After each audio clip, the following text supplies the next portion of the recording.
We'll get there, man. I gotta get the playback too, man. Let me get my noise canceling Sonys. Make sure you guys can hear me, man, on both sets. Alright, hold on. Fuck, man. Come on. This is what happens when I let Sasha off the hook early. Oh, now they want to throw an ad over to BC. Okay, thank you. I appreciate that. No, thank you, though. Not right now. Oh, I got decent playback. What up? Amp unit. You guys hear me? All right, let me know if I start burning out mics and shit. Hopefully I don't get too fucking amplified, right? I mean, these are conversational topics here, man. I shouldn't be getting too amplified. Relax, everybody, by the way. Everyone, BC, where are ya? I'm fucking 4 minutes late. 5 minutes tops. I said 6:35 p.m. I came live at 6:39. There were some ads that popped up, and I had to do a little bit of playback real quick. But fucking A, man. What do we do? In 4 minutes. BC, where are ya? You think I'm fucking sitting here like counting down the seconds? Fucking A, man. 20 seconds, man. I'm gonna go live. I'm gonna press the button. I swear to you, I'm gonna press this fucking button, man. 5, 4, 3, 2, 1, live.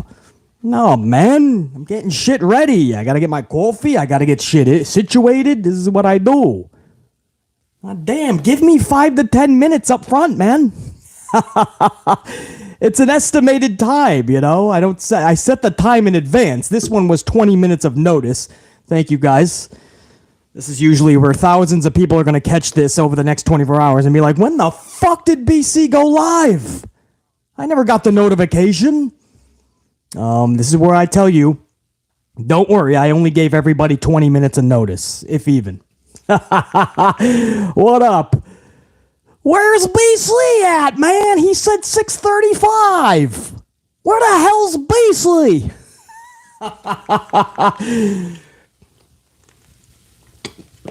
He's on the roof, waiting for Santa Claus. We're going to talk about Chris Jericho, man. Confirmation on his new leadership role. I've been talking a lot about this. And how it's huge. It's really big, man, that Chris Jericho has the keys to the kingdom. It's going to be even bigger when the EVPs are really back in business. They've been back to work the past 2 weeks, but we're hearing they're going to resume their responsibilities as EVPs, and Chris Jericho is going to put a big wrench in those fucking plans. I'll tell you that much. Big time. So we're going to talk about Chris Jericho in a little bit. We're going to talk about Randy Orton, the unfortunate news with Randy Orton. I also want to talk a little bit of Vince McMahon. I know you guys probably don't want to talk about McMac, but we got to talk about McMac, VKM, in his return to WWE this Monday. No, I'm playing. Relax. Fucking lax. And I want to start off real quick, man. Well, I don't know how quick, but I'd like to keep you guys here just a half an hour. This is just a pop-up live stream, but you never know once I start talking pro wrestling.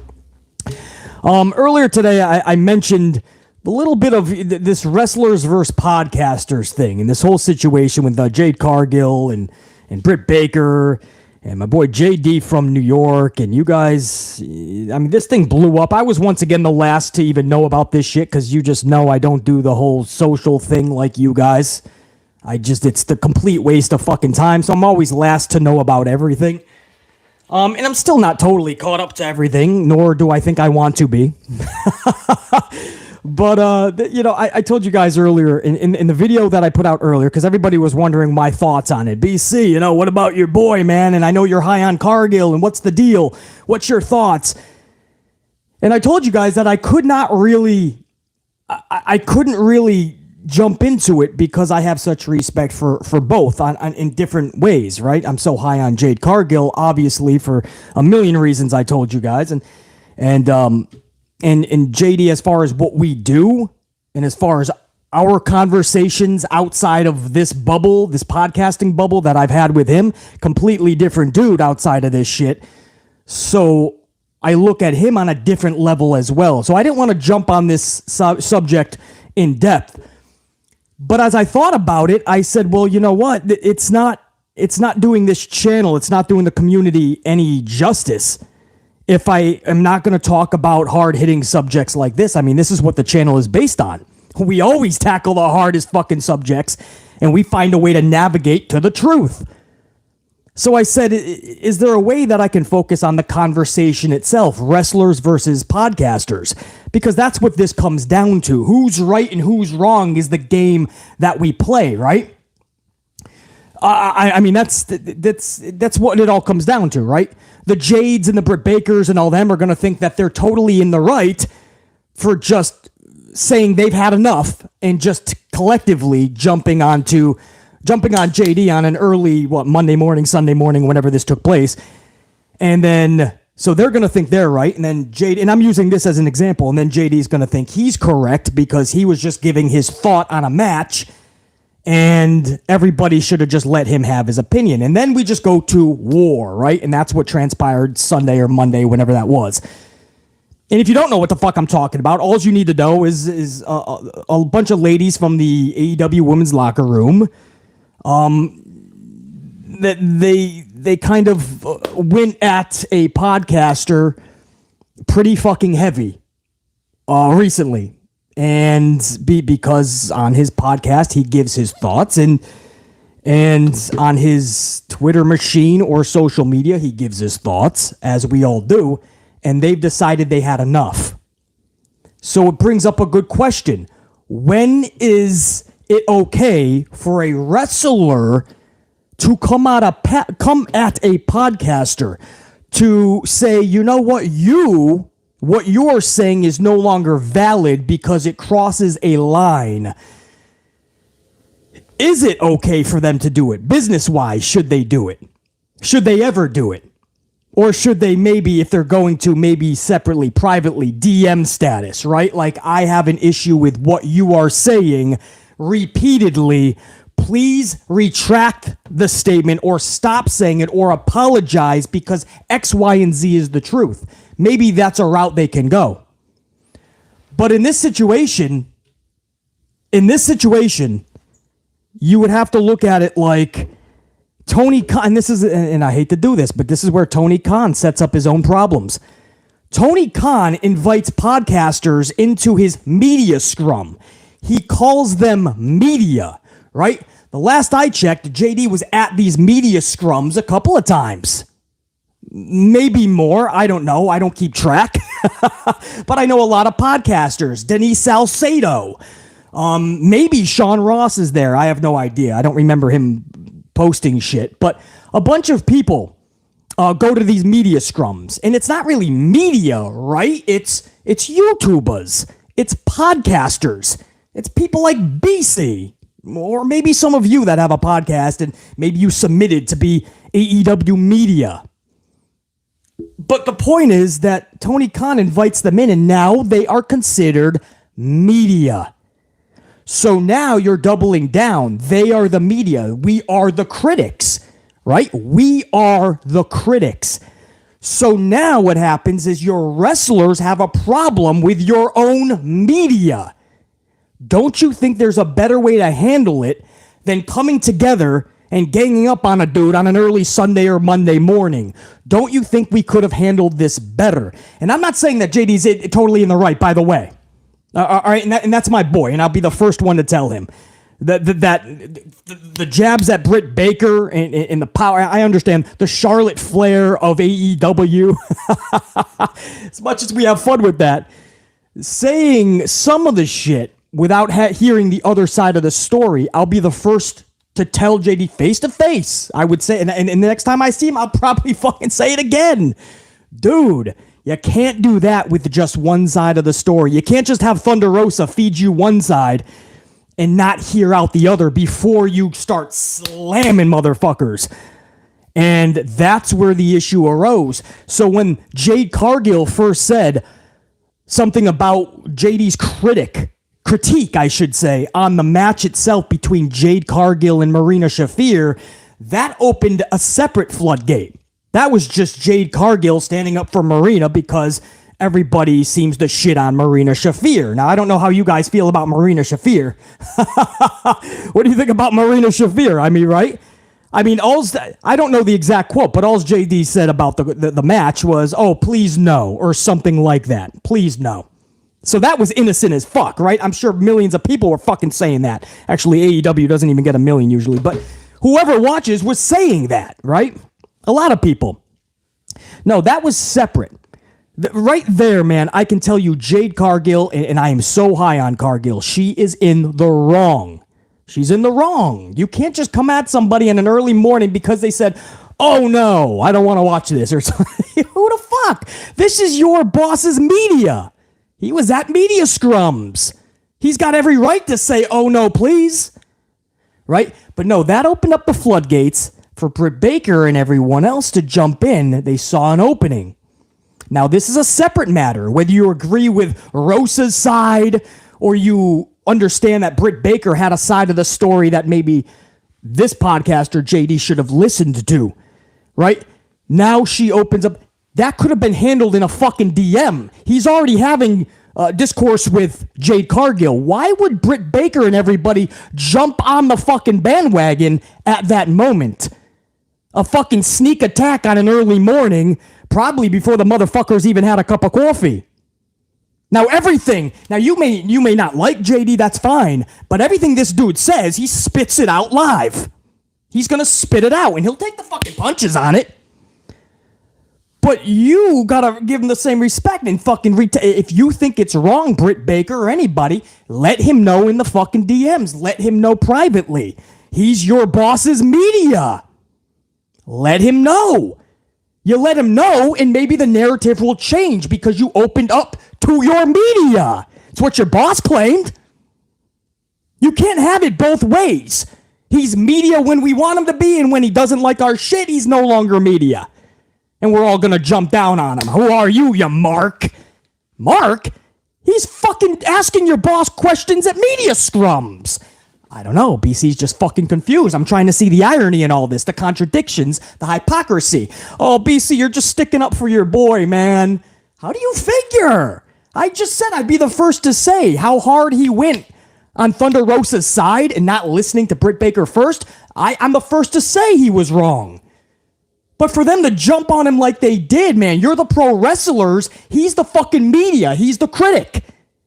He has every right to do what he did. And if he's saying something you don't like or he's going too hard, say something. You have your platform to call out your media. You don't have to collectively just start fucking throwing jabs and shit. I mean, I think fucking my girl Jade, and I love Jade Cargill, but what the fuck does a pull-up have to do with it? Why are we just insulting fucking weird insults? She said JD can't do a pull-up. What does that have to do with critiquing the Marina Shafir match and taking Thunder Rosa's side and personal backstage shit? Doing a pull-up doesn't matter. I can do many pull-ups. I got big motherfucking muscles. You can't insult somebody like that, right? Somebody with big fucking muscle. What are you gonna say? Well, you're fucking your beard could be darker. Whoa, you got me. I mean, what are we doing? What are we doing? Childish insults? We're professional wrestlers, man. It's a hot fucking topic. Where do you draw the line? Where do you draw the line between when a wrestler can say something to a fan who's created a narrative, but they have an audience? Right? This isn't just like any fan where they're not going to say anything. This is somebody with an audience, and your boss has made them media several times.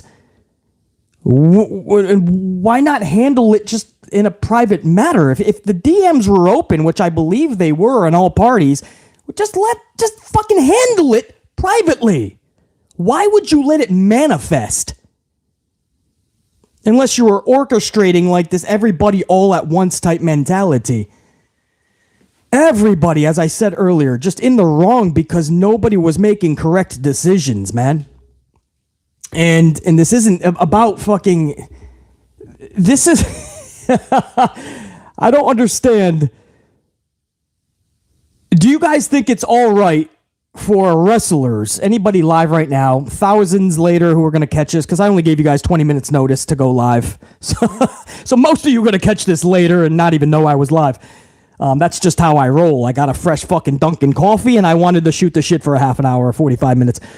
But in the chat, is it okay for wrestlers to jab back and forth with their media or with content creators with sizable audiences? Do you want to see them jab back and forth online? Does that help their character? Does that help their situation? Does that put the wrestling podcaster in their place? No, hell no. They can, but it's not smart business. They're critiquing their work. It's fair. No, it doesn't. No, it's childish. No. Hurts the character. No. Only if it's MJF. That would fucking make sense. Give me a hell no.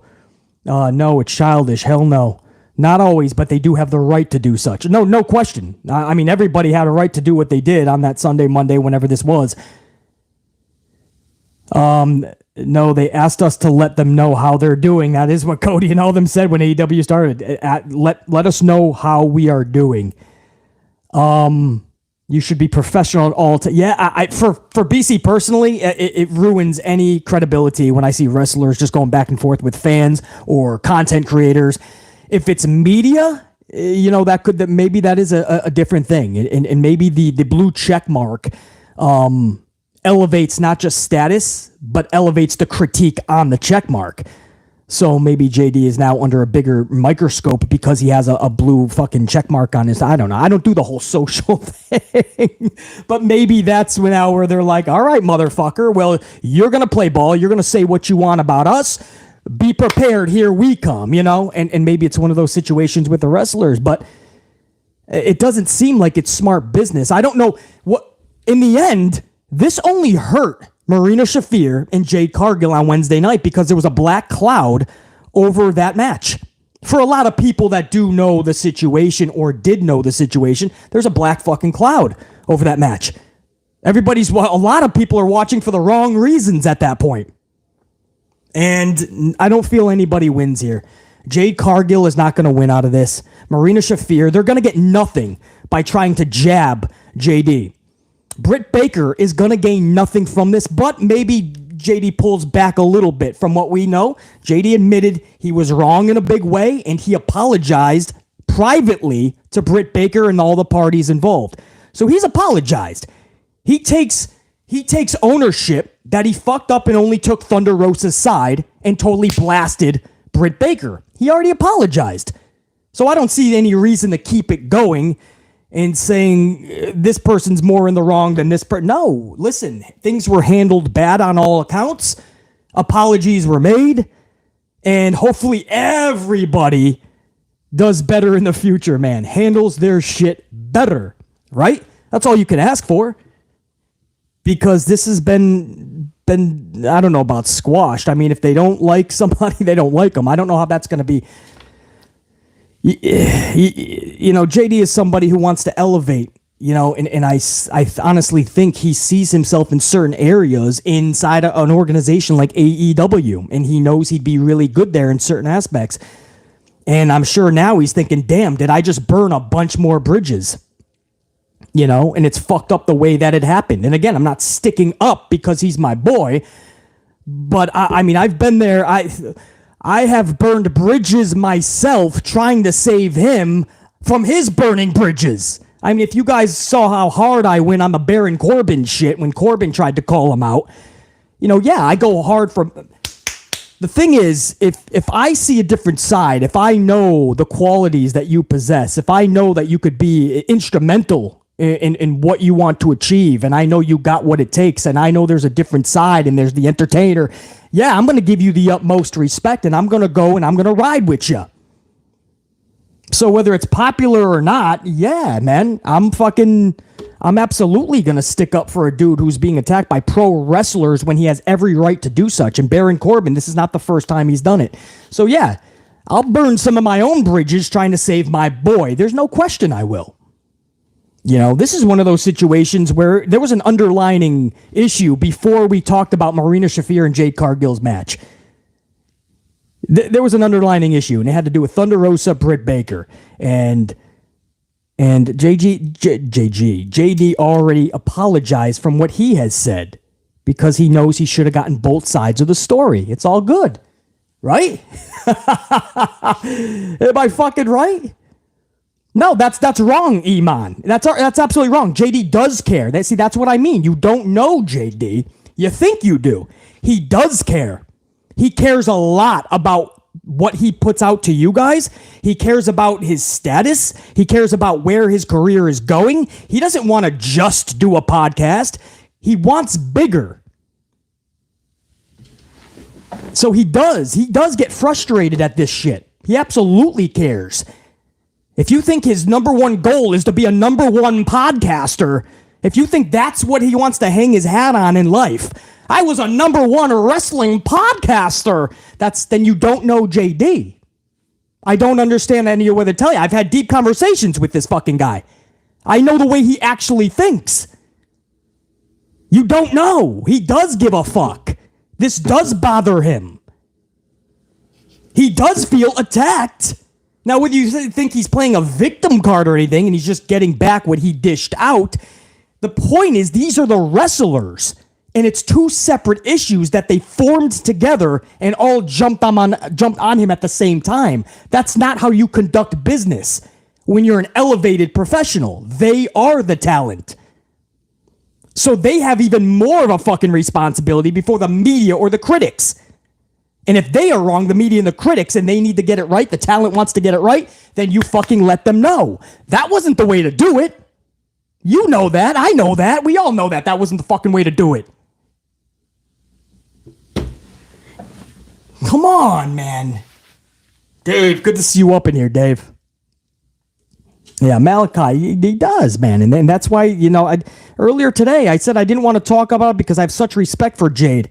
And I respect JD. And this is when I started this channel. This dude already had like 100,000 subscribers. And I was being told, but basically, you'll never get 500 people. You scare people, man. I started this thing 5 years ago. I'd never 500. I would never get 500. And that's what I was told. I was like, I don't give a fuck as long as I got 25. I'm good. I'm fucking good. This motherfucker, this dude started saying good shit about me on social media. And I'm like, what the fuck? He talking about me? And I was a loud mouth, just like I am now. Amplified. This dude's almost got 100 G's. And he's talking all this good shit about me, that he respects my work and all this shit. He invites me out to certain fucking parties just to shoot the shit. That's respect, man. He didn't have to do that. He was already running the fucking game, bro. BC was a fucking pissant startup. So, everybody's going to see people differently. I know the passion that this guy has.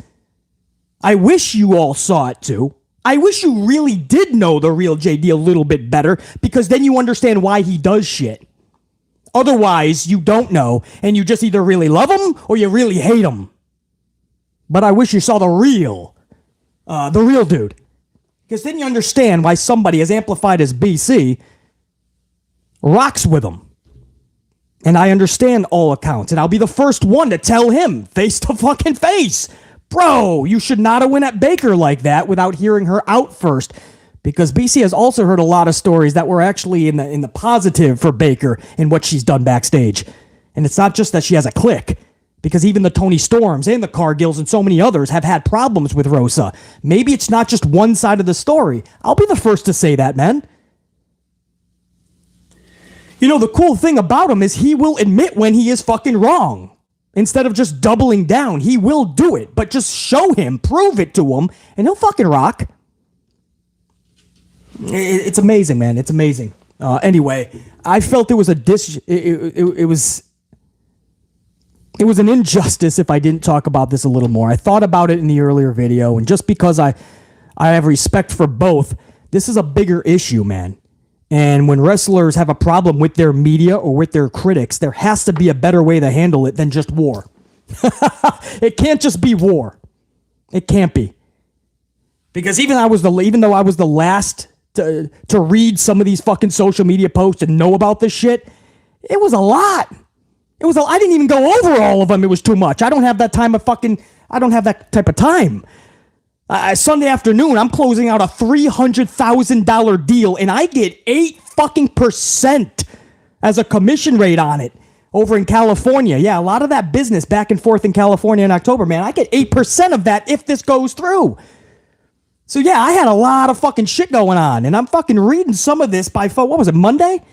Whatever day it was, man. I'm reading some of this shit, and I'm just fucking, I'm befuddled that it got to this point, and nobody fucking nipped this in the bud before.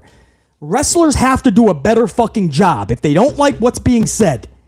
And sometimes, us as the podcasters, the YouTubers, we have to say we were wrong. No question. If shit is justified and a wrestler gets upset, then that's just tough shit. Right? Like, for instance, guys, Nia Jax, right? If BC says, man, Nia Jax injured fucking 12 individuals during her fucking 5 years in WWE. How horrible. If she ever comes back, she has to get retrained. She has to find that passion. It doesn't even look like she wants to be there half the time, right? And Nia Jax gets upset. What? How dare you? Don't say that. That's false information. No, that's literally the critique that most people are giving you, Nia. It looks like you don't want to be there. It looks like you're literally hurting people because you don't give a shit. You admitted yourself by the time Becky jumped on your back before her Survivor Series match and you busted up her nose, you were just kind of pissed off at the time. You turned around and you fucking hauled off on the poor girl. And it canceled a whole huge match between Ronda and Becky. You know, there's things that we say because it has to be said. It's going to hurt some feelings. We get it. And then there's times we just don't have the full story, like the Britt Baker Thunder Rosa shit. And Baker finally had enough. But if you think everybody jumping on somebody on an early morning is the way to do it, and you think that's going to solve the problem and fucking heal all the wounds, no. It's just going to make matters worse. Everybody was in the wrong from the fucking jump, man. Everybody. My boy JD was in the fucking wrong. Britt Baker was in the fucking wrong. Thunder Rosa for sure is in the wrong. Jade Cargill was in the wrong. And everybody joined the fucking kiddie pool because everybody acted fucking childish. Nobody's a fucking victim because everybody was stupid. And I would tell any of them, and I respect all of them. Even Rosa, even though I'm fucking harsh on Thunder Rosa, I absolutely have respect.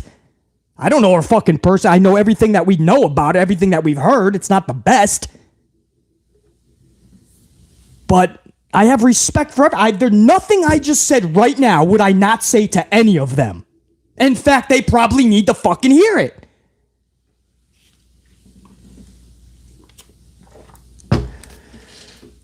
All right. How's that, man? Is that a little bit of a...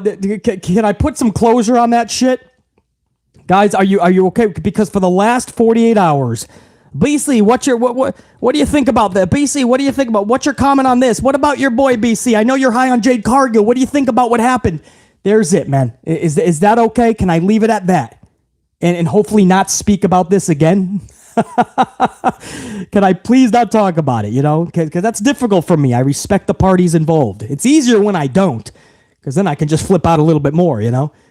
But I understand. Some of you guys may not like Jade Cargill, Britt Baker. Maybe you don't like JD. Maybe you don't like Thunder. I get it. But I don't play that game. I just try to get the facts together, and I think this was all avoidable. All of this was avoidable. Are we feeling oozy? Are we fucking oozy up in this bitch? Hey, thank you guys, man. Almost 100 on the ups, too. I know I only gave you 20 minutes, man. I wish I could say I feel bad about it, but this is just what I do on the channel. When I get a fresh coffee and I have half an hour, 45 minutes, I just want to go live. And I understand that, thousands of you guys later are going to be like, fuck, man, why didn't we know? It's just how I rock, man. It's how I'm wired. There's no changing that shit. What up, everybody? Guys, can I just talk, well, first of all, Randy Orton. I want to give much love and respect to Randy Orton, by the way. We're getting not the best news that Randy Orton, we were hoping 2022 he'd be back for like Survivor Series or something. That obviously got pushed back. And then we were hearing Royal Rumble. Now we're hearing that this back issue is so severe that he's most likely going to miss WrestleMania as well. This is fucking horrible. It's not just for Randy Orton, but it's horrible for like somebody like Matt Riddle, who had so much momentum, even though I could not stand RK Bro. Couldn't stand him. Because Matt Riddle is best utilized when he is a serious Matt Riddle.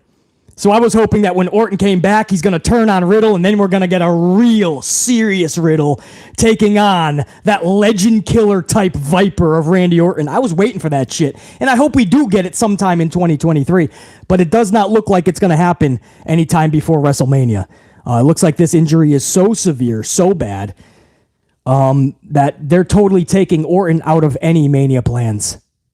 Man, that's just... That's mind-boggling. This guy, in the last year plus, if he cannot return to the ring because it's very serious, and there's a chance that he might not be able to return to the ring, just like different injury, but just like Big E. And if that's the case, man, I think it's a shame that the last year was just playing around in RK, bro. I know a lot of you guys liked it, and it was some comedy, and it was fun, at least for Randy, but it was not the best of Randy Orton, man. Just like I say, the best Matt Riddle is serious Matt Riddle. The best Randy Orton is that legend killer Viper, that diabolical fucking heel that will do anything to gain the upper hand and shock you with his fucking actions. That's Randy Orton, man. And if he can never return to the ring, that's a shame we never got to see that guy again. So I hope when he does, if he does come back, I hope the turn is quick. I hope they don't stall it out and bring them back into a tag team for a few months. I hope it's quick, and I hope we get that fucking Randy Orton back, bro. Yeah, I really hope that, he can come back too, guys. But it's not the best news right now. That's what we're hearing. So not even, Royal Rumble. Now we're hearing they're taking him right out of the WrestleMania plans. And if that's the case, man, you're going toward a full year at that point. That's not good. With a back injury, it's not like it's going to get better. The guy's 42, going to be 43, in a few months? Obviously, that comes after 42, but, he's in his 40s now. A back issue isn't just going to get magically better. You're going to start getting cortisone shots. You're going to start doing all these treatments, and you're going to get older. The ring, the canvas is not going to get softer. So that's why I say it's the same thing with Big E, man. When we say he might honestly never return to wrestling, that's secondary, right? Him just walking again is the best news possible, man. And that's because that injury could have been so much worse for Big E. But he is walking. Time has passed. And now we are starting to ask the question, can he ever come back to wrestle? Where if you hear the reports, the news that Big E is telling you, it's not healing properly or the way that it should. So that's just for everyday life. Could you imagine getting back into the ring? I don't know if we ever see Big E back in the ring. And that's fucking a shame that we even have to think that. But at least he's fucking walking, he's in good spirits, and he has a lot of support and love. That's top priority. But to think that Big E would never wrestle again, when this dude he had so much momentum, he was the champion, and then all of a sudden, boom, Vince changed his mind, took the title off of him, nearly as bad as Kofi Kingston had to fucking switch the title over to Brock. Big E suffers the same fate. Then he quietly goes to the Blue Brand, just to join up with his old tag team, the New Day, and then he gets fucking injured by a greener than Lambeau Field grass individual like Ridge fucking Holland. Different injury, I understand that. But it's the same type of deal where this is one of those injuries that could honestly just sideline him for good. So anyway, guys, I was refraining from saying anything about the Randy Orton situation for days. And then today we just got the confirmation that it's backed up again. The timetable for Randy Orton has been backed up again. And we're like, what the fuck? Like, this is a lot worse than we originally thought. Also, the Vince McMahon investigation, guys, that's come to a close, and it costed WWE nearly $20 million to have this investigation. If you think anybody associated with WWE, and that includes Vince, by the way, is happy about that shit, they're not. $20 million. But Vince McMahon, since he has retired, has gained over $75 million in just the last couple of months alone. He has gotten richer from World Wrestling Entertainment. So maybe it's fucking peanuts for him. I'll give you 19.6. You give me 78.6. But Vince McMahon has just gotten fucking richer. But the investigation is closed. What does this mean, right? I find it ironic that the second that it was closed, guys, the second that it was closed, we started hearing reports that Vince McMahon is totally done with the WWE. Nobody start talking about his return. He's done. And we're like, wait, that was 10 minutes after we heard the investigation was closed. Don't you want to wait like a few hours? I'm telling you right now, a lot of you guys are not going to want to hear this. This dude is going to be coming back in some form. I'm not saying he's going to be relaxed. I'm not saying he's taking all of Triple H's responsibilities back. The dude's already the top priority owner of World Wrestling Entertainment. Vince already owns the majority. He's the WWE owner. So there's no getting away from that. The guy can do whatever he wants. The investigation is closed. He can go in and out of that fucking Stamford, Connecticut building whenever he wants legally. Legally, he can go in and out of the fucking backstage. He can be in Gorilla. He can go to the ring. He can take a fucking shit at Gorilla. He can piss on the fucking turnbuckle. He could powerbomb the referee. He could blow out 2 more quads. He can do whatever he wants. And Triple H has already said, of course we talk shop. He admitted that he talked shop with Vince McMahon. I mean, that's why you're seeing pumpkins on Otis's head. That's why you're seeing R-Truth spanking his plastic pony on the way to the ring this week on Monday Night Raw. That's why you see a lot of weird shit. Or the only other alternative is Triple H really learned too much from the old bastard in Stamford, and he's already gone batshit the opposite way of where we need Triple H to go, right? I mean, he brought in some people. He gave some people their names back. He brought in some people that were released. We have some semblances of good storylines, and then all of a sudden, it looks like the same WWE. You start to say, well, that looks a little bit like Vince. But if it's not, then what? Then we also just say, then it's just Triple H. Is that the ceiling for Triple H? Like is he just going to get burnt out so quickly?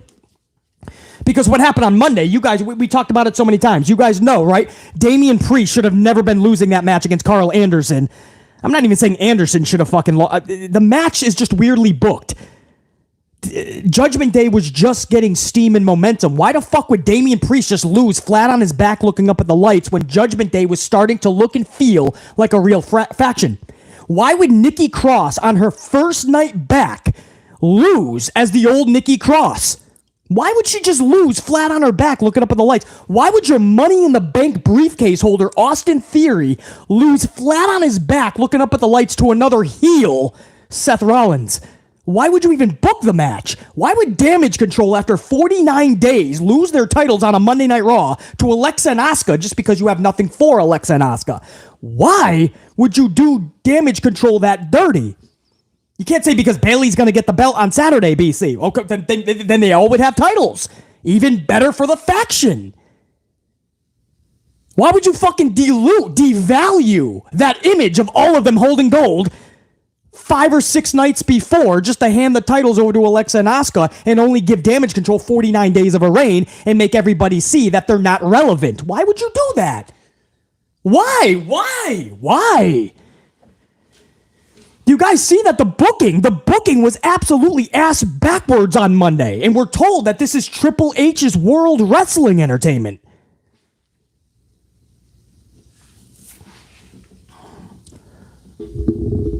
Carlos, Rollins is a face now. Not officially, right? I mean, they sing his song, but he still hammers down on the audience after they stop singing. I mean, he's basically... nobody knows what the fuck Seth is.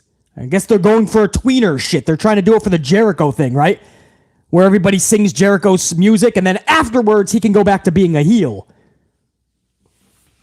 He's turning. Turning for what? What is Seth Rollins as a face? What's the goal? What's the goal? And if he's a face, why was he just hammering the audience last week? He was fucking insulting them. That's not what a face does. I'm confused here, man. You guys are saying he's a face, but he was just insulting the crowd last week.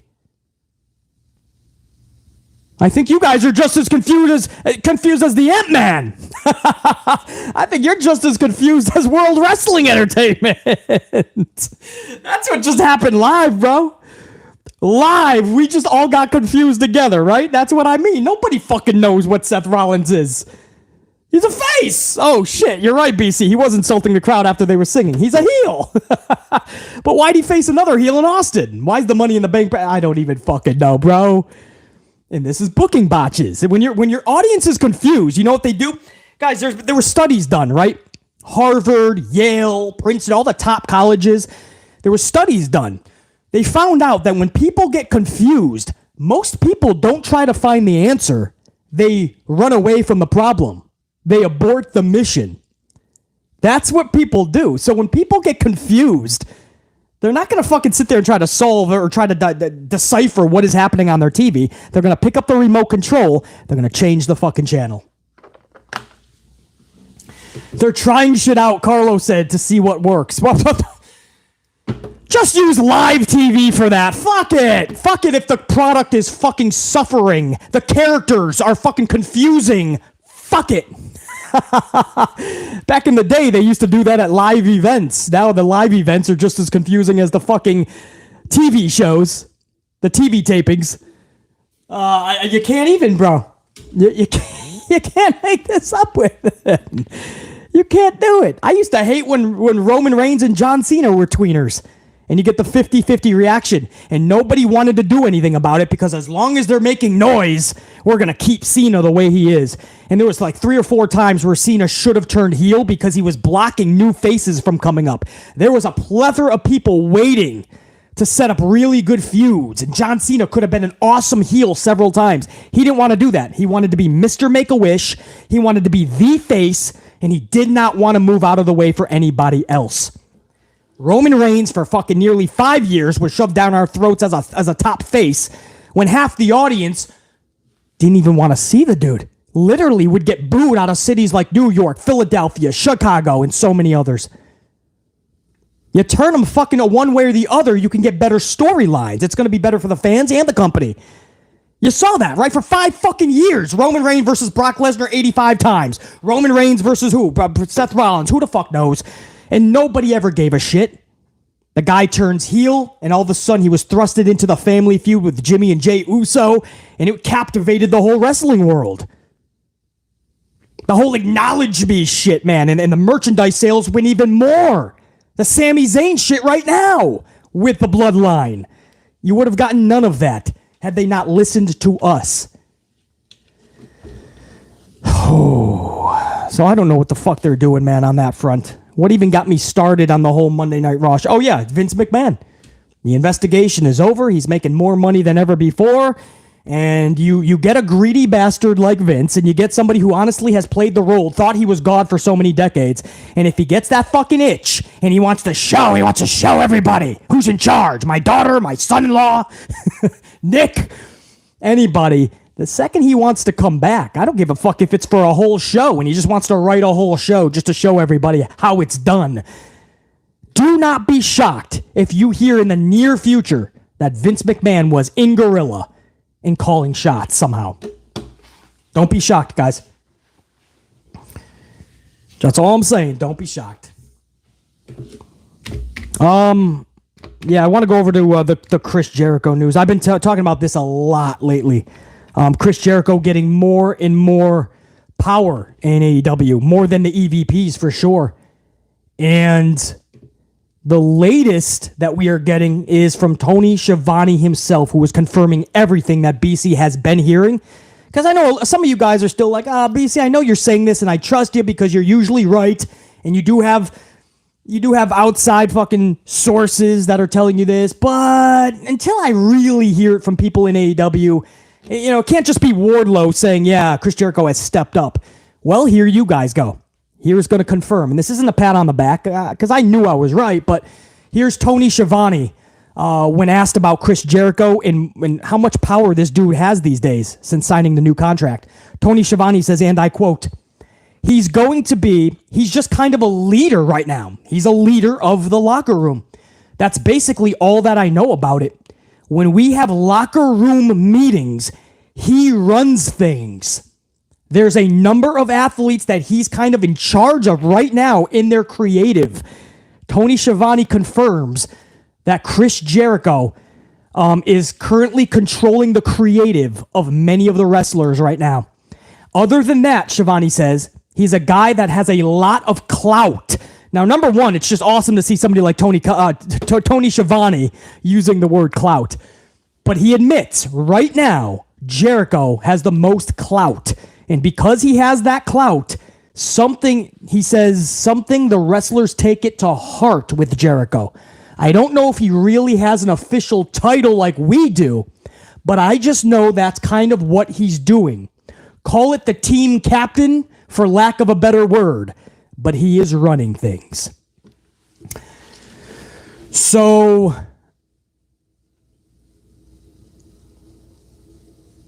there you guys go. Let me go back to the chat. What do you guys think about that, man? That confirms what BC said, all right? That puts it to rest. BC, like, what are your sources telling you exactly, BC? How do you know this, man? Is it just what the wrestlers are saying?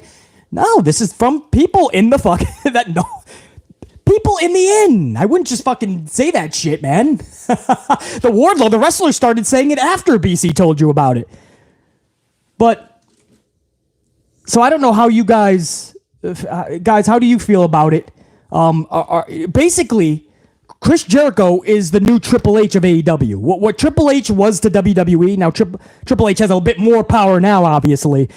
But Jericho always, I think, this is just a belief that I have. I can't confirm it. I didn't have a personal talk with Jericho, but I always felt like he wanted to have that type of Triple H clout, if I'll use Tony Schiavone's word. I always felt like Chris Jericho wanted to be that Triple H type figure backstage and really be in Vince McMahon's ear. And he doesn't get to do that with Vince or in WWE. But he has another opportunity in AEW. He watched CM Punk Phil Brooks squander the opportunity because that was Phil Brooks' role. Phil Brooks, CM Punk, was positioning himself and manipulating Tony Khan to the point where CM Punk was going to be that guy if he wanted it. The problem was he never had the respect of a bunch of the locker room, so I don't know if it would have come to fruition, but he was positioning Tony Khan to be that guy. And he even set up the scrum like, I'm trying to run a business. I think that was a fuck up. So Jericho saw that Punk fuck things up. I think Jericho was in Tony Khan's ear, fucking jabbing CM Punk verbally left and right. And then the investigation concluded, and once Punk was gone and the buyout is imminent, Jericho re-signed that contract. And in that contract, Jericho's like, let me take over. The locker room's in turmoil. I can save it. And he saw that I'm basically the Triple H of AEW now. I'm running shit. You just made the list, Don63. So let me read how you guys feel about it, man. Marie says Mox is a better leader and mentor. Possibly. Mox is a leader backstage with Bryan Danielson, by the way. But we're just hearing that Chris Jericho is the guy right now.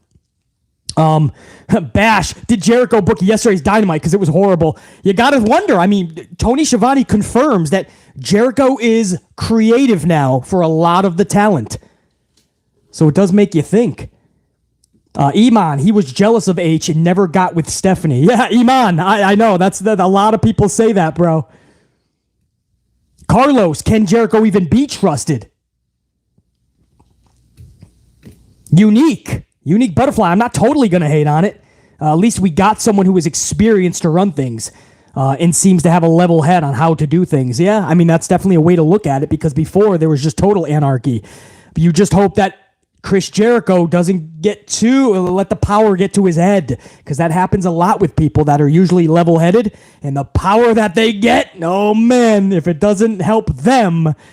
We've seen it with Hulk Hogan in the past. We've seen it with Triple H before in the past. Yeah, DJ. Power is a drug, man. Daniel, cool with it. He was there since day one to help build it. Yeah, that's absolutely one way to look at it too. Wisdom, biggest leader that could be trusted is John. Yeah, a lot of you guys say John Moxley. There's no going wrong with that. Mox has been phenomenal too as of late. Mox has been a superstar for that company, man, in so many ways. He gave up his vacations when the whole CM Punk shit happened and the whole interim bullshit. He's been a trooper, man. And it looks like he may lose his title to MJF in a couple of weeks. By the way, may I ask you guys, and when I say may, of course I can. It's my fucking channel. You guys, I want to poll you guys. In fact, can't I still do a poll or no? Will they allow me to? You know what? Hold on. Let me see if I can do a poll here, man. Yeah, I'm going to ask you guys a fucking poll if you don't mind, man. Does MJF win the title? Win the AEW title at, what are we talking, Full Gear? I think it's Full Gear, right? Does MJF win the AEW title at Full Gear? Do me a favor and just answer that when it hits your box. It's going to hit your, it'll hit the chat in about 10 to 15 seconds. And I need at least, you know what? Well, I mean, I only gave you guys 20 minutes notice, so I need at least fucking 50 of you guys to participate on this before I can even make this official. Because I'm so high on MJF and him winning the title, it's not like anybody's going to shit on that idea. It's just, there is a part, even though I'm so high on MJF, I love that dude right now. His work is exceptional. It's almost like Mox is being done dirty again. It's like this guy can't catch a break. He had to do the job to CM Punk, and then Punk shit on himself. So then Mox had to come right back and save the day. And now it's MJF's turn, so Mox has to lose it again. I don't know. Something doesn't totally feel right. Oh, we went over 50 on it. So 79% of you guys say yes. MJF wins the title. 80%, 20 of you guys are thinking no, it stays with Mox. Now, do you guys think that MJF actually turns face? Or is the devil really at play here? And it's a swerve, and he's going to go even more monstrous heel. The Maxwell that we all know deep down. Do you guys think this is a swerve, or do you think he's actually going to play face? Devil at play, Juan. No, he's a heel, Carlos says. Face turn, says Daniel. I hope not, James Shrimp Fajita says. Give Mox more time, Jacqueline. Mark says no. Philip, it's a swerve. What if Punk comes out and screws MJF? Oh, Iman, that would fucking rock the wrestling community to the core, including BC, bro. Imagine Punk comes out of nowhere, but he's injured anyway. There's no way that would happen. Face. Swerve. Swerves everybody. I mean, that's the most interesting thing for Full Gear right now because they don't even have a completed card. I mean, if you think about it, their whole card right now is based on 3 matches, right? World title eliminator final, Mox, MJF, Tony Storm and Jamie Hayter maybe was the match. So I think that's the only 3 matches that are official, right? And this thing is in 2 weeks, guys. 2 fucking weeks. No joke. I'm going to end that poll now, guys. Thank you. Over 100 of you guys participated on that. 80% saying that MJF is going to get that championship. Johnny Thunder, is that true? Kai and Sky, Damage Control, are taking on Lexi and Asuka at the premium live event Crown Jewel Saturday. Is that actually true? I hope that's not true, because what are we fucking doing? Hot potato? Are they really going to give Damage Control the titles back 5 days later? Or Tuesday, Wednesday, Thursday, Friday, 5 nights later? Is that really what we're fucking doing? You guys are all confirming that that's true right now live in the chat, man. Wow. So I swear, man, if this was Triple H's idea as a cute little, oh, we're going to fucking have some fireworks on Monday, and then 5 nights later they'll lose it, who is this going to help? This doesn't help Damage Control. This helps them as much as it did when Aaliyah and Raquel won the tournament and won the championships over Damage Control. And then Damage Control had to wait 2 weeks to get the titles back, and it fucking hurt them. So if Damage Control gets the titles back on Saturday night, what did you do? You just hurt them. Why would you do that to them? This is Vince McMahon booking. This is why we say this, man. This is the same shit Vince did. And you can't even say, well, basically, it takes time, man. Triple H is trying to get through all of this. That does not take time. That's literally on a sheet of paper that has to be approved by Triple H. And it says, Damage Control loses their titles tonight to Asuka and Alexa. Parentheses, 5 nights later, Damage Control gets it back. And Triple H is like, okay, I like it. Vince, pick up the phone. It's me, Levesque, Paul. Yeah, this is what we got planned. I love it. I love it, you son of a bitch. You doofus son-in-law, I love it. Yeah, hot potato them for the next 4 months. That's all. Okay, Vince. See you later. I'll call you when it's done. Yeah, call me, you stupid doofus.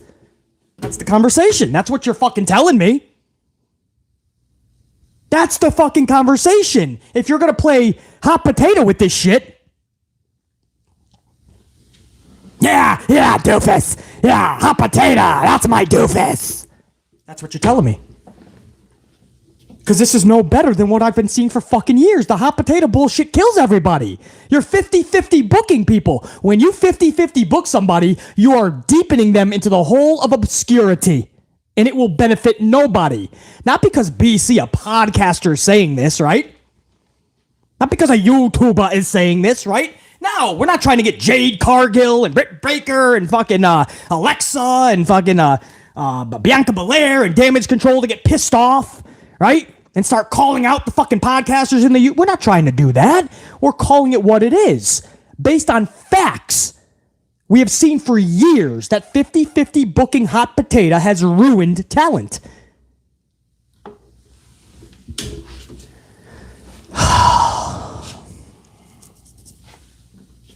So you guys just confirmed to BC that is a match. Well, when did that get announced? Was that earlier today and I just missed it? Or was that just recently in the last couple of hours? When did that happen? That Damage Control and Alexa and Asuka, that match. When was that made? I really would... Yesterday that was made? So this was the fucking plan all along. This was made on a fucking Wednesday. It was done on Monday. The dirty deed was done on Monday night. Or maybe they didn't even have a fucking plan. Maybe it wasn't even a fucking plan. They all got together on Wednesday morning and they were like, you know what?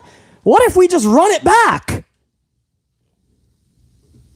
If you feel like you've been seeing Alexa and Asuka versus Damage Control for 3 fucking months, you'd be wrong. It's been more than that.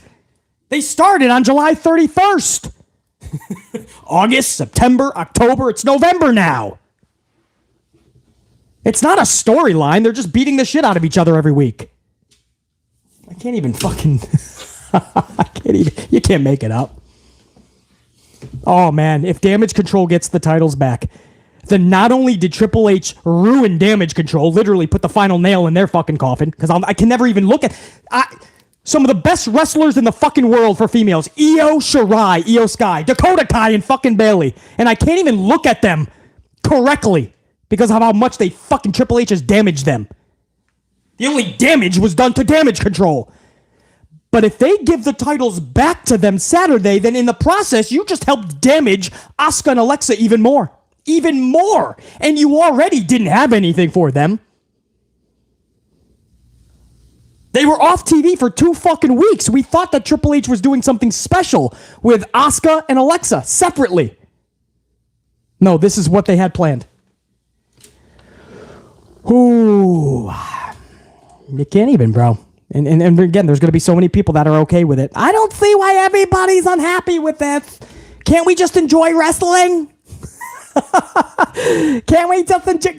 Ma, I want to write a sign when I go to Wrestling Sunday. I want to write, let's enjoy wrestling. What's the problem, man?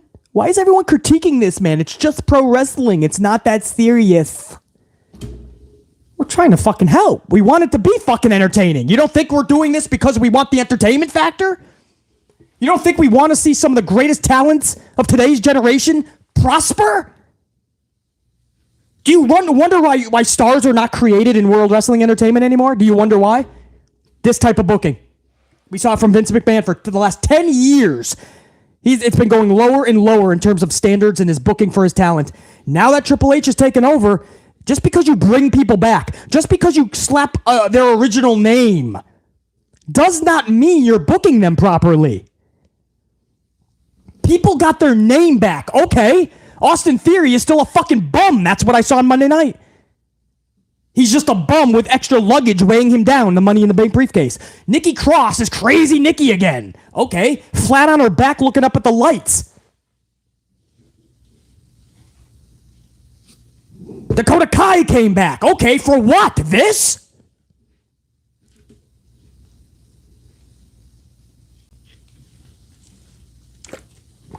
Oh, man. Well, I wasn't supposed to get this amplified, but we did. What can I say? I don't know what got me started on all that shit, but that's it. You know, I think I started with the Chris Jericho shit. You know, he always saw himself as a Triple H kind of guy, and now he's got all the power in AEW. If you're just tuning in, we already discussed that. But guys, Triple H better be careful. I want to give him all of the support. I want to hold out hope. I want to be positive. I know some things will take time, but there's a lot of shit that day one needed to be corrected and could, and it's far from being corrected. It's the same shit we're seeing. And if you guys are being truthful, which I hope you are, you know that's the truth.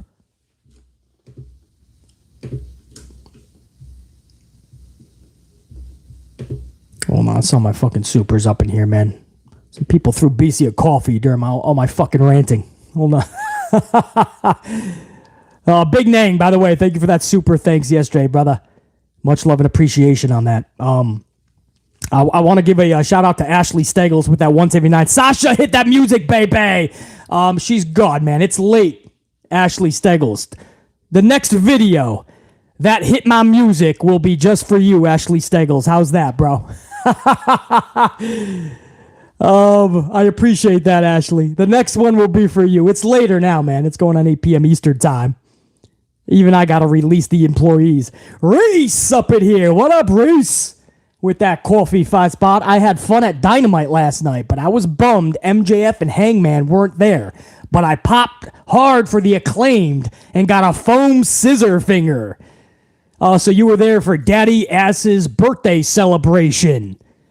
I'm glad you had a good time, Reese. It's always different when you're there live. You're around a fun atmosphere, good group of people, and you just have fun. You guys didn't go overboard with the stupid chants in the wrong places. So, Reese, I congratulate you guys for that. Thank you for being a crowd that didn't go overboard with nonsensical chants at the wrong time. You know how I feel about that, Reese. So I appreciate that big time.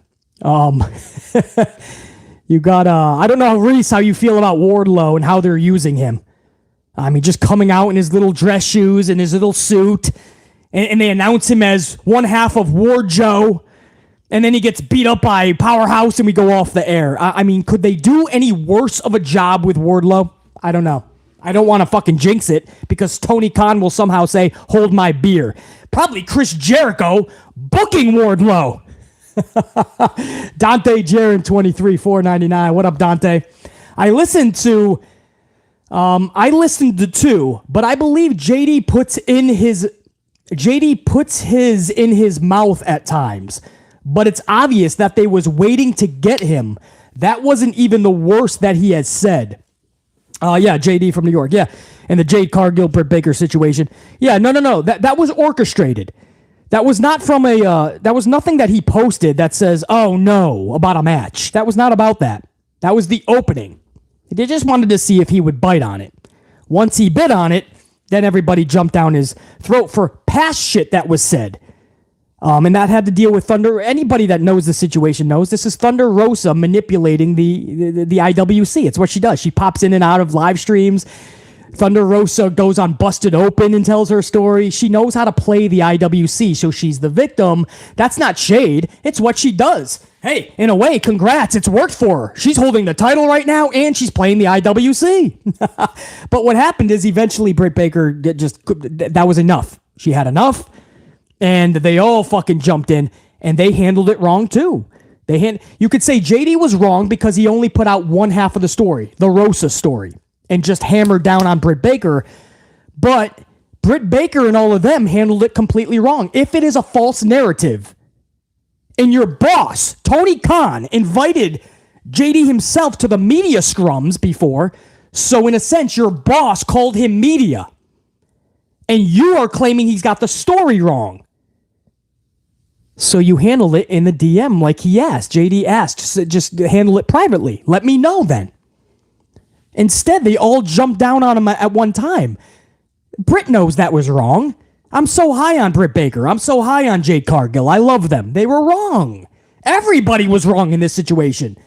But the wrestlers can never handle it like that. But Dante Jarrett 23, I'm not claiming that my boy, JD, just because he's my boy, is in the total right. I'm not saying that at all. I said earlier, I will fully say, I will say this to fucking JD's face. What were you thinking, bro? Like going that hard on Britt just because of one side of the story. I would tell him that. I will in the future, most likely. But the way that it was handled, bro, it was wrong. It was wrong. So, I don't know. I think a lot of people are just thinking that this was about one social media post. That it was about, it was just about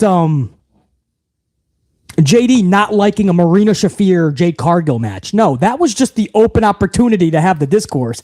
It's about Thunder Rosa, guys, and Britt Baker. It has nothing to do with the social media post. That was just the opening. That's opening the door a little bit and then fucking everybody else shoved their way through. That's all it was.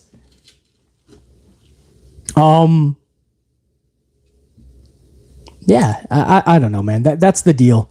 I already said what I had to say about it. Dante Jarrett 23, I hear you, man.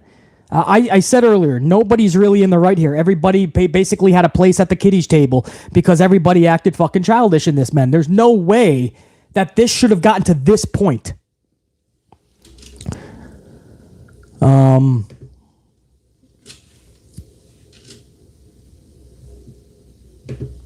So Dante Jarrett 23. Much love, brother. Appreciate it. Dave Mealy, 999. Dave! What up, Dave? Mr. Banger Bomb of November. Mr. November, man. No offense to Reggie and all them. Mr. October, Mr. November. Derek Jeter was Mr. November. Reggie, Mr. October. Well, guess what? Dave Mealy is now Mr. November with the Banger Bombs. 999. Dave, much love, brother. Good to see you up in here. I love JD and everything he tries to do for pro wrestling. Much like you, BC, he's not afraid to rattle a lot of cages. No, in that aspect, we're cut from the same cloth, and we knew that pretty much from the jump. In fact, a big part of us, we enjoy the confrontation, We just ask that it's in the right way. You know what I mean? There's still a respectful way to come across confrontation. And, but Dave, I appreciate that, man. And Dave with a 499 also backs that up with, I can back up what JD has said about you, BC. He's even said you are a beast on his podcast. Oh, Dave, no question, man. I already said earlier, Dave, I don't know when you jumped in, but when I started the channel and people were saying I'll never get 500 subs because 5 years ago, 5 year, whatever it was, and they said I'll never get 500 subs because I'm too fucking batshit, right? I'm too amplified. I'll scare people away. And then Adpocalypse came, and then the tube had all the issues, and then they didn't want to promote the channel. And I still fucking did damn good for my fucking self without the use of social media or anything like that, man. I still whooped ass, and still continue to do such. But when I started this shit, he already had nearly 100,000 subs, and he went out of his way to say really good things, nice things about me, this little fucking pissant channel that's just trying to fucking speak loudly. So I'll never forget that shit, man, and yeah.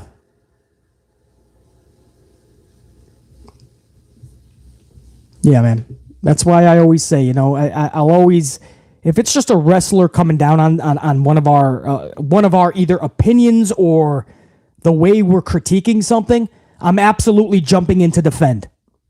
Absolutely. I've burned bridges trying to save JD from the bridge that he was burning on. Just go back to the Baron Corbin rant that I cut, what was that, a month ago? I mean, you saw how hard I went on Baron. That's not going to do me any favors. But I felt that he was totally in the wrong. So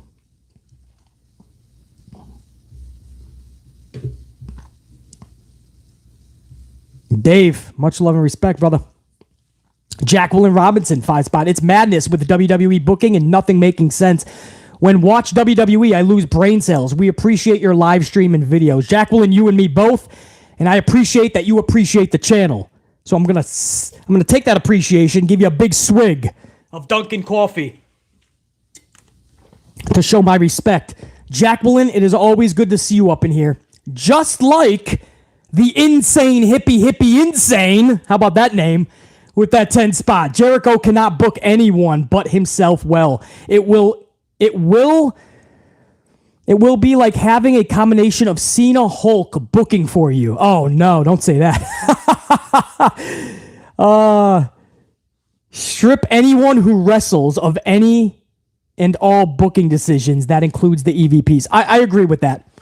Strip anyone who is currently wrestling of any and all booking decisions. That includes the EVPs. Absolutely. We learned that with the NWO and Kevin Nash and Scott Hall and all them. It doesn't work. It does not. And we learned it again with the EVPs, Kenny Omega and the Young Bucks. It doesn't fucking work. Whether you believe, by the way, that it's just... Whether you agree that it's all CM Punk's fault. Let's just say that. Say you think it's all CM. You might be right for sure. I mean, he's definitely the confirmation is out, right? He was the biggest dose of toxicity in AEW. Everybody knows that now. The talents have even said that. Chris Jericho has tripled down on that. But the EVPs are not solely innocent in this, guys. They're not. They played a role in letting it get to this fucking point. So I agree. Insane hippie insane. I completely fucking agree. Yeah, I completely fucking agree. Nobody wrestling currently should be able to book. I just don't see how it helps out. And time again, we see that it doesn't fucking work. Dave Mealy, another 999. Dave's a fucking beast, bro. Dave, Damage Control's booking has me concerned for Sasha and Naomi. Even though Sasha and Naomi should be split, this does not look good for all of them in the future. That's why I say, Dave, they have to be separated.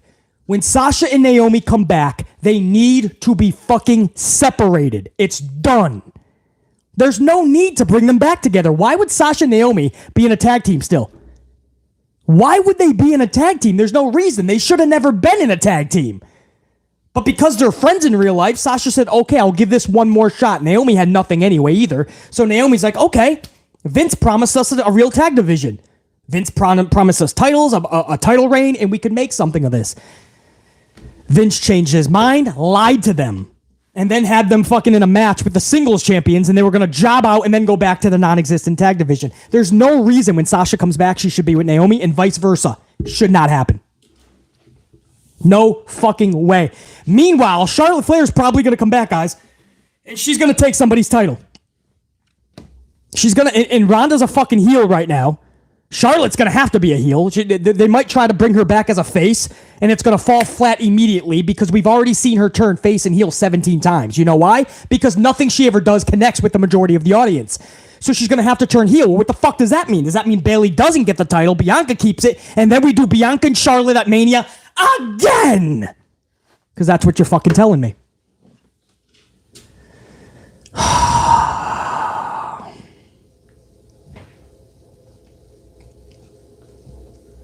Renee G, what up?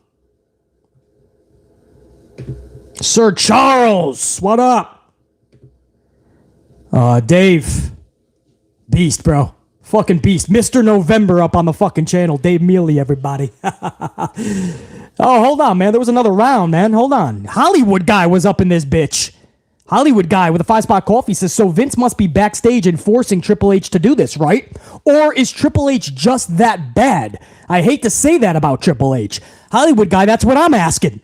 Either Vince McMahon is calling a lot of these shots still, or Triple H is literally, I mean, he is just mimicking what he learned from Vince McMahon. And this is not good going forward. And people like BC have to step up and start saying something, or else we're going to get another 5-10 years of Vince McMahonisms. Jacqueline Robinson, 5-spot. Jacqueline. The like button was going to do a spear on top on top of a Lori, but an RKO on top of Larry, but an RKO was given to the like button out of nowhere. Jacqueline RKO'd that fucking, what were you, number 170, 171? Jacqueline, I appreciate that love. Not just the coffee, but what's free, and that's just smashing that up, man. That helps the algorithm. Jacqueline, I appreciate that, and that RKO has been fucking pinned. Number 171 on the likes. The BPJR, the BEP JR, the BEP Jr. I'll stay with the BEP Jr. I like that if you don't mind. 2-spot. Thank you, the BEP Jr. Did you hear about Becky being on Young Rock? I did. I saw a photo. I don't know if it's an accurate photo, but it looks badass. So all the best to Becky Lynch. Can't wait to see her back, and I really hope that it's not just the old school man character in full. I hope there's a lot of tweaks and adjustments so that everybody can be on board, because I honestly didn't mind Becky as a heel recently. I thought that was some of her best work in her career. I know a lot of you guys like the man. I hope there's a little bit of a combination, right? I'm not saying she has to dress like a fucking absolute Fruit Loop, but I mean a little bit of let's come together on Becky Lynch, right? Because there always seems to be half of us that is not down with what Becky is doing. But we all agree that Becky is good for business. We just can't all jump on board at the same time. I hope when she comes back, it's done correctly. But yes, not only did I hear that, the BEP Jr., but I think I saw a photo on that as well. And she looks badass. Becky Lynch. I don't know if you guys are, do you guys care about seeing Becky Lynch back or no? Do you give a fuck? Or would you rather her just keep sitting home? DB for life. 5-spot coffee. Remember the kids that meth. Oh my goodness, no. Kids should not be on that. Remember the kids that met Seth Rollins in the gym and Seth told them off. They might have thought he was a face. They've confused the fan base badly. Oh yeah, and then he apologized. Yeah, absolutely, DB for life. That's why I said on social media, man, be careful how these wrestlers use it, because you're blurring the lines and you're confusing your audience. And I told you, when you confuse your audience, they don't care about the answer. They're going to run away. They're going to fucking change the channel if they're confused. And when they hear shit like that or see that on social media, they're like, oh, Seth's a nice guy, see? And then he goes on TV to try to play a heel, and you remember that he just apologized for upsetting a couple of kids. They would never do that back in the day, man. A heel today is fucking jolly softballs. Heels in the business today are jolly softballs. It's nothing what it used to be. And maybe it can't be anymore with today's fucking social media, and everybody gets offended and everybody starts fucking crying when they get insulted, or they got their feelings fucking hurt and everybody cries. DB for life with another 5-spot coffee says, I flipped the table over and grabbed the like button by its tie and asked, does that look fake to you? And got arrested. And gave it a Vader bomb, too. DB for life. What were you, number 175 on the ups? That thing he got grabbed by the tie, and then he got Vader bombed. Number 175 isn't getting up from that shit, man. DB for life. Appreciate it, dude. I was supposed to do this for a half an hour, guys. It's over an hour. We're going toward an hour and a half. This is what happens when I start downing a coffee and then we just start we start rocking out, man. Listen, thank you guys so much, man. I put this up with 20 minutes of notice, which means a lot of you guys that were in here, you got it probably 20 minutes into the stream, because it usually takes the tube a good half an hour to 40 minutes to actually put it into sub boxes. And for the thousands of you later that are going to catch this over the next 36 hours, I only gave 20 minutes notice. Relax. You didn't do anything wrong. It's just BC had a few minutes and I decided to go live with a fresh coffee. So there's nothing you could have done differently other than check the channel every 10 minutes. And I'm not asking you to do that. But I know a lot of you guys are going to be like, fuck, I missed the live stream. Most people did. You know, the few hundred that were able to catch us live, those are just the lucky ones. They happen to get the notification on the spot, they happen to check the channel, and they were able to rock live with BC. But trust me, the majority of you guys are going to catch us later, so this is for you as well. I hope you enjoy the content, and I still, even though you didn't catch this live, I'm still thankful that you took a moment to smash that up. Maybe comment down below. Tell us all the thoughts that you have on some of the topics that we went over, because they're heavy topics. A lot of them, there's not really a right or a wrong. It's how you feel about a situation. And as long as it's in a respectable way and you're not a douche, we'd love to hear from you.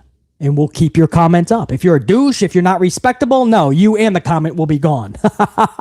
We don't put up with bullshit. But if you're respectable, man, we always love to hear your opinion, even if you disagree, any of that. If it's respectable, we always want to hear from you, man. If you can handle the truth, even if you don't agree with it, but you know it's coming from a good place and it's going to help everything, then you're an AMP unit member. We love to have you. If you're not, you got to hit the bricks. You got to go. There's plenty of other channels. Sorry, dude, but sorry, not sorry. But you're going to have to go elsewhere, because what we do is, this was just a sampling, what you saw here. We talk about these topics. We go amplified. We piss people off. It's just what we do. Much love and respect, everybody. Thank you, man. To all my dude, I got to give another salute to my supers, man. I have to. Hold on. I have to give another shout out to Ashley Steggles, Reese, Dante Jaron 23, Dave Mealy, Mr. November, Jacqueline Robinson, Insane Hippie Insane, Hollywood Guy, the Bep Jr., DB for life. Thank you guys for the supers. Thanks for the coffees. Never needed, always appreciated. Thank you for going a step above and beyond. And also to everybody that just took a moment to smash those ups. Appreciate that big time. All right, guys, I'm going to let you go. Hey, Jacqueline, come on. You don't need to do that. Thank you. A 3 spot by Jacqueline. I see that Tigger cat emoji. We'll check you, Jacqueline. I appreciate that. Fury will check you. Renee G. Carlos. Damonte. Santivia. Terrandon. Joseph Ramos. Check you. Tony. We'll check you. Wisdom of Charlie Grin. We'll check you. Hey, Johnny Thunder. We'll check you, man. Ron C. and Marie. Check you guys. Sir Charles. Pile Driver. James Shrimp Fajitas, we'll check you. Fred Bucks, we'll check you. Jacqueline, yes, absolutely. McCall, we'll check you. DJ is a prodigy. Oh, yeah. DB for life, Tony. Dragon, the Dragon. Seeing Saudi floating bro to the like button. Thank you for that. Floating bro on number 185. I forgot to even mention the security measures, by the way, guys, in Saudi. There's a big issue going on. I want to find out more information, but there's a lot of things up in the air right now about Saudi, the big event, Crown Jewel Saturday, a lot of security measures are being in place, and a lot of people, intelligence is keeping an eye on certain things. I do want to find out more information before I go more in depth. So thank you for reminding me of that, the Dragon. Strict Tango, James Miller, Alicia, fourth one, Jack, check you guys. Ron C23, much love and appreciation, man. I see that 199, man. I appreciate the Duncan, dude. Salute to you, Ron C. And Ron C23, it's good that I'm glad you caught the live, man, even with such short notice. Appreciate that, man. You know it, man. To the moon. Ashley Steggles, you know it. All right, guys, I'll be here another hour doing the roll call. So I'm going to let you guys have a Thursday night of fucking peace and fucking amplification. Is that possible? Peace and amplification. Mix that shit together and rock out. BC, and I'm out, man. Top guy saying check you. Thanks, guys, man. Much love. I'm out. Salute.